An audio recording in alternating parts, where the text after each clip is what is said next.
नमस्कार, मैं आपका मित्र वीरेंद्र। आप देख रहे वीपी न्यूज हरियाणा। आज हम पहुंचे हैं गांव चक्का में।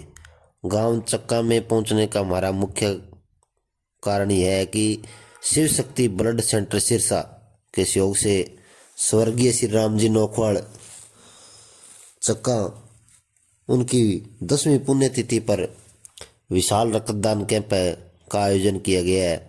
और ये आयोजन हर साल है जो किया जाता है।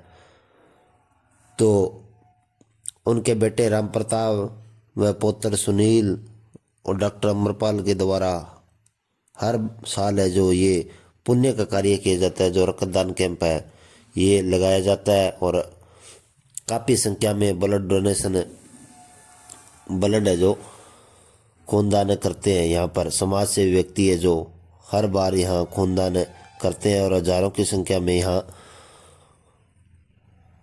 खूनदान किया जाता है। जैसे शिव शक्ति ब्लड सेंटर ने बहुत बढ़िया कार्य किया है और ये अपनी सेवाएं काफ़ी लंबे समय से दे रहे हैं, क्योंकि एक्सीडेंट केस हो कोई और हो जहाँ भी जरूरत हो खून की, तो ये सस्ते रेट में यहाँ से खून शिव शक्ति ब्लड सेंटर सिरसा से मिल जाता है।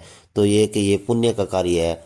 आप भी इस पुण्य के कार्य से जुड़िए और ज़्यादा से ज़्यादा खूनदान करना चाहिए ताकि हम किसी की जान बचा सकें। धन्यवाद। आज श्री राम जी नौखवाड़ की पुण्यतिथि पर जो ये ब्लड डोनेशन कैंप लगाया है, क्या कुछ कहना चाहिए?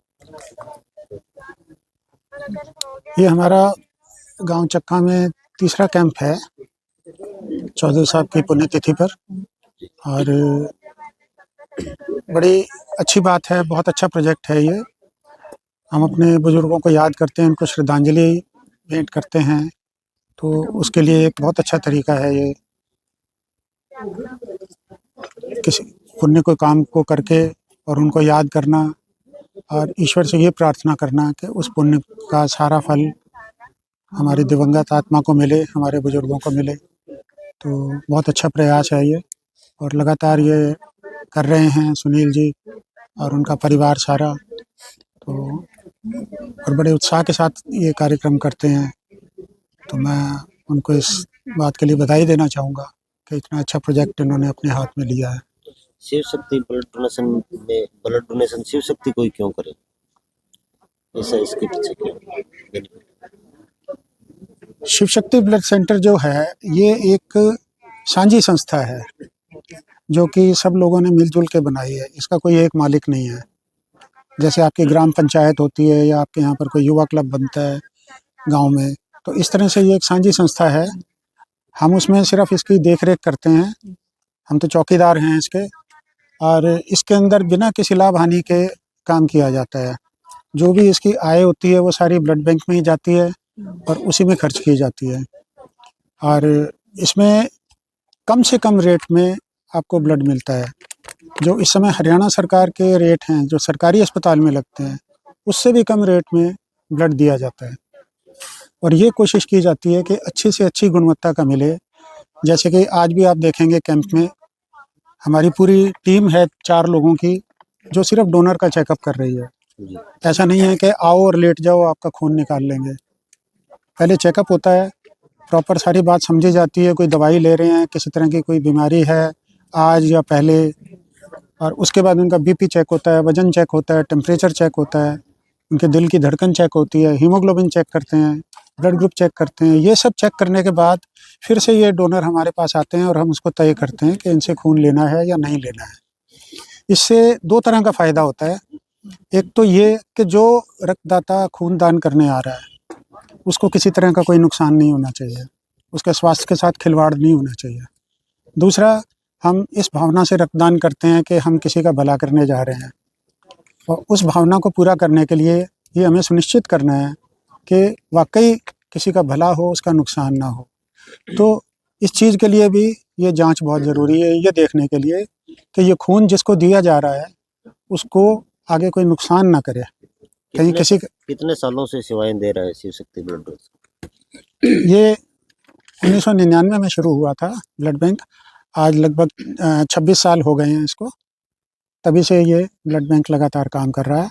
और इस दौरान लगभग 1 साल के अंदर लगभग 15,000 यूनिट इस ब्लड बैंक द्वारा इशू किए जाते हैं और ज़्यादातर बिना बदले में खून लिए किए जाते हैं, क्योंकि जब आप लोगों का साथ मिलता है, खूनदान के कैंप लगते हैं, वहाँ भी रक्तदाता आके खूनदान करते हैं, तो ज़रूरत ही नहीं पड़ती कि हम किसी से बदले में खून मांगें। कुछ लोग फर्जी संस्थाएं बनाकर खून ब्लड डोनेशन के नाम पर जैसे ब्लड इकट्ठा किया उसके बाद में बेच देते हैं, ऐसा कुछ, उनको क्या संदेश देना चाहिए? देखिए, दूसरे के बारे में तो मैं क्या कह सकता हूँ, ये तो हर पेशे में हर तरह के लोग हैं, अच्छे भी हैं, बुरे भी हैं। तो ये हमें इस चीज़ पे नज़र रखनी है कि हम जहाँ खूनदान कर रहे हैं या जहाँ से खून लेने जा रहे हैं, ये हमारे अपने हित में है। जब हम खूनदान करने जाते हैं तो भी हमारे हित में है कि हमारी अच्छे से जाँच हो और उसके बाद ही खून लिया जाए। यदि किसी का एचबी पहले ही, हीमोग्लोबिन पहले ही 8 ग्राम है, उसका खून निकालेंगे तो वो अपना खून कभी पूरा नहीं कर सकता।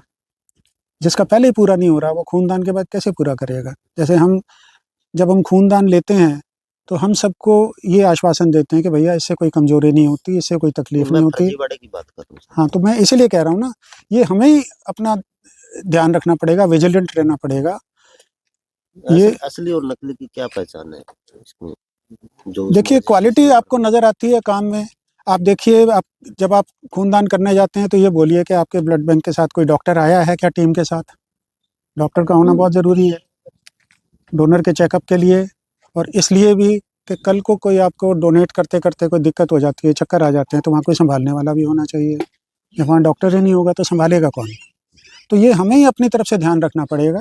ये देखिए, जब ब्लड बैंक की टीम है, उसमें डॉक्टर है या नहीं है, स्टाफ कितना आ रहा है, वो सारा काम कर सकते हैं या नहीं कर सकते, आपकी जाँच हो रही है या नहीं हो रही, हीमोग्लोबिन चेक हुआ या नहीं हुआ, वज़न चेक हुआ या नहीं, बीपी चेक हुआ या नहीं। अगर ये सब हो रहा है तो अच्छे सलीके से काम हो रहा है, तो वहाँ कोई दिक्कत भी नहीं होनी चाहिए रक्तदान करने में। इसी तरह जब आप खून लेने जाते हैं, तो आप चेक करिए, जब दान करने जाते हैं तो भी चेक करिए कि आप खून देंगे तो हमें कहाँ से मिलेगा, टीम कहाँ से आई है। कई बार हम पूछते हैं कि आपने खूनदान कहाँ किया था, कौन-सी टीम आई थी? बहुत सारे रक्तदाताओं को ये भी नहीं पता होता कि कौन उनका खून लेके चला गया। ब्लड बैंक का ही नहीं पता होता है, हमें तो पता नहीं है जी वहाँ कैंप लग रहा था, हम तो खूनदान करे आए। तो ये जाँच करना भी ज़रूरी है कि कहाँ से ब्लड बैंक आया है, और अगर हमें कल को ज़रूरत पड़ेगी तो ये ब्लड कहाँ जा रहा है, हम कहाँ से लेंगे? मान लीजिए बठिंडा से टीम आ गई, अब बठिंडा से टीम आई है तो आपको पता होना चाहिए कि जब मुझे बठिंडा में ब्लड की ज़रूरत पड़ेगी तब तो मैं वहाँ से ले सकता हूँ। लेकिन अगर मेरा मरीज़ इस समय दाखिल है तो मैं वहाँ से खून लेने कैसे जाऊँगा? जाना तो वहीं पड़ेगा जहाँ पर आपके मरीज़ को दिक्कत आ सकती है। ठीक है, थैंक यू। तो ये सब चीज़ें आप पूछिए, उनसे पूछिए कि रेट क्या लेंगे आप, जब हमें ज़रूरत पड़ेगी खून की। तो ये सारे स्पष्ट सवालों के जब जवाब देंगे, तो आपको मालूम पड़ जाएगा कि अच्छा ब्लड बैंक है, सलीके से काम कर रहा है, वहाँ खूनदान करिए। यही सवाल आप जब खून लेने जाते हैं, तो भी पूछिए। तो आपको पता लग जाएगा कि जो हम खून लेने जा रहे हैं, वो मरीज़ के लिए सुरक्षित है या उसको नुकसान कर सकता है। तो कोई 100% सेफ कोई ब्लड नहीं होता। ये अपने को देखना है कि वो जो क्वालिटी हमें मिल रही है, वो सही है कि नहीं है। अपने मरीज़ का ध्यान हमें ही रखना पड़ेगा। तो देते समय भी और लेते समय भी, दोनों समय अपना ध्यान रखिए। जागरूक बनिए और चेक करिए कि भाई आप सही जगह से खून ले रहे हैं या दे रहे हैं। ये अपने ऊपर है। जितनी जागरूकता होगी, उतनी सुरक्षा होगी।